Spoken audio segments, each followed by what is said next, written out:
L'aéroport Toulouse-Blagnac, le partenaire des entreprises du Grand Sud-Ouest, vous présente le Club Éco d'Objectif-News.tv.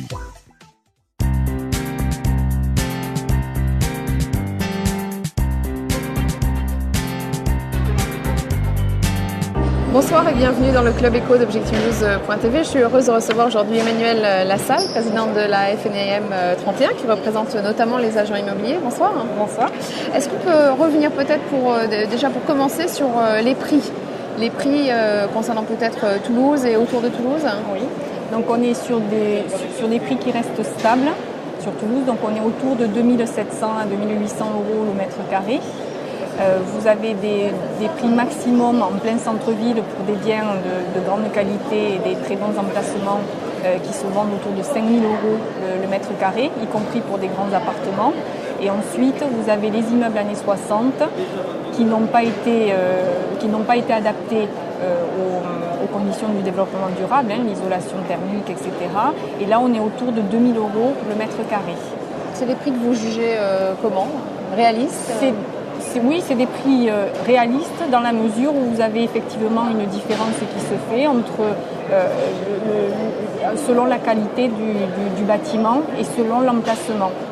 C'est ce qu'on reprochait un petit peu dans les 5 fameuses années où les prix ne cessaient pas d'augmenter, où là on manquait un petit peu de discernement avec tout qui augmentait, peu importe qu'on ait chauffage, un logement énergivore ou pas, qu'on ait un emplacement excellent ou pas. Donc là, on a au moins ce discernement qui se fait. Donc j'estime qu'on est sur un marché qui est mesuré. On n'a plus non plus d'augmentation, donc ça veut dire que les gens tiennent compte du contexte de crise dans lequel on est, donc ils restent prudents. Donc je pense qu'on est effectivement sur des prix, ils sont pas bas, c'est vrai, mais en tous les cas, ils prennent en compte tous les critères, tous les paramètres d'un marché immobilier. En revanche, c'est vrai qu'on peut dire que justement cet attentisme a des effets quand même sur les ventes, parce que finalement les ventes sont globalement assez rares. Oui. Surtout sur certains secteurs et particulièrement à Toulouse. Oui. Alors, on a un marché où effectivement on a une demande importante, aussi bien, alors vous avez une demande sur les produits investisseurs, alors les biens, je devrais parler plutôt que de produits, c'est-à-dire les biens entre 50 000 € et 150 000 €, donc qui sont destinés à la location, pour du rapport locatif. Donc là, on a une très forte demande. On a également une demande importante, mais pas forcément beaucoup d'offres, sur des prix beaucoup plus élevés, sur les secondos accédants, des gens qui sont déjà propriétaires d'un bien et qui font leur deuxième achat. Les prix, c'est-à-dire, c'est combien? Alors, c'est des prix au-dessus de 500 000 €. Mais alors on a un marché malheureusement qui est un petit peu bloqué aussi, parce que celui qui cherche s'aperçoit qu'il n'y a pas beaucoup d'offres sur le marché, donc il attend d'avoir trouvé pour se libérer de son bien. Donc c'est vrai que les biens n'arrivent pas suffisamment vite sur le marché puisqu'ils attendent d'avoir trouvé. Donc c'est vrai que c'est difficile. Alors qu'est-ce qui se passe? Ça veut dire que les gens ont finalement trop confiance dans l'immobilier pour vendre? Oui, exactement. Et pas forcément la possibilité de se dire « Attends, j'ai vendu mon bien immobilier ». Alors ça, c'est notamment sur les produits investisseurs. À la fois, ils auraient envie de réaliser leur plus-value, puisqu'effectivement, sur les 10 dernières années, on a souvent doublé le prix de son appartement. Mais à la fois, ils se disent « Où est-ce que je vais placer mon argent ?» Donc pour l'instant, pas trop de solutions sur les prêts bancaires. L'assurance vie, les conditions ont également changé. Donc effectivement, à part si on a un réel projet, parce que par exemple on veut agrandir sa résidence principale, pas trop de raison de revendre un bien dans lequel on sait qu'on peut avoir confiance et où on sait que son argent est sécurisé.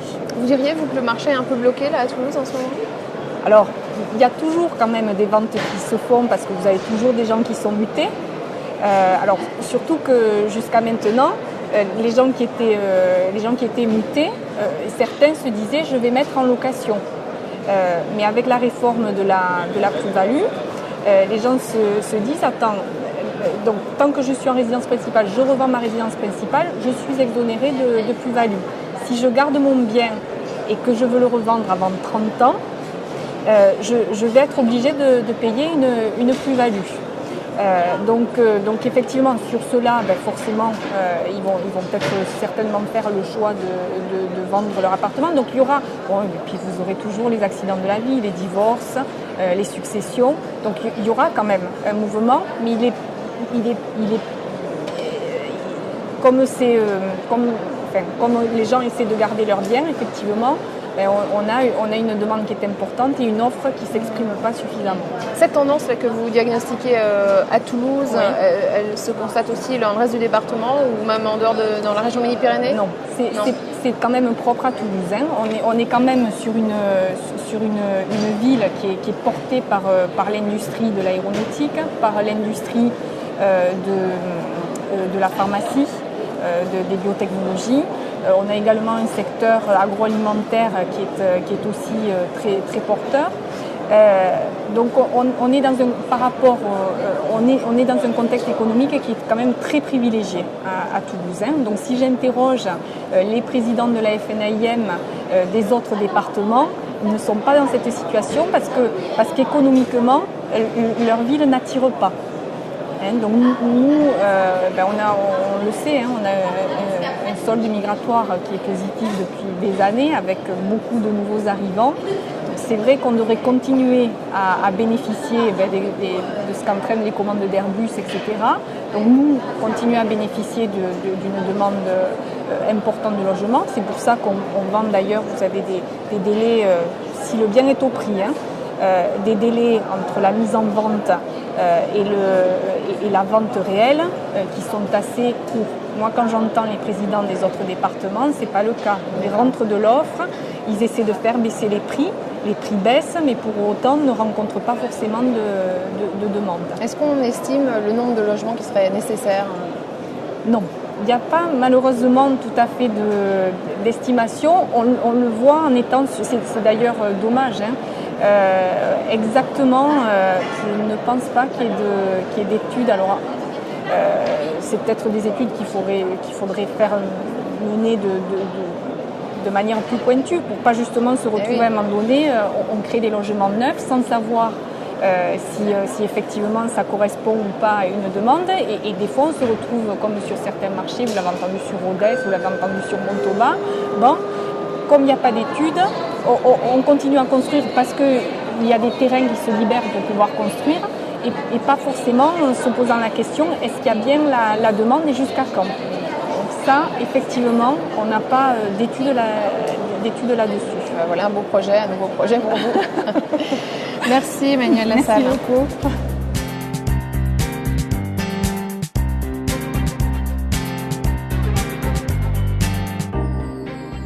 L'aéroport Toulouse-Blagnac, le partenaire des entreprises du Grand Sud-Ouest, vous présente le Club Éco d'Objectif News.tv.